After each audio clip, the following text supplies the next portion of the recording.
Samahan niyo ako mag-breakfast today. Meron tayong smoked bangus belly na ang tataba. This is from Fisher Farms, mango kimchi. I got this from a store called Sugar Shack nung nasa Baguio City ako. And some crunchy chili garlic from the Golden Spice. Let me just show off how perfect this is. Yung sunog sa edges, pero yeah, perfectly runny. We always look for new local brands that we can try. Ang harap. Regular kimchi, pero mangga yung gamit nila.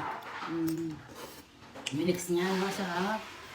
Sabi nila, well, good for 1 month daw. 1 month na rin tong nasa ref mula nung nabili ko. So, at least alam mo na after 1 month, hindi pa rin pangit yung lasa. Ang anghang. Crispy chili garlic. Tikman nyo to. Perfect bite. Rice with crispy chili garlic, smoked bangus belly, egg yolk, and mango kimchi.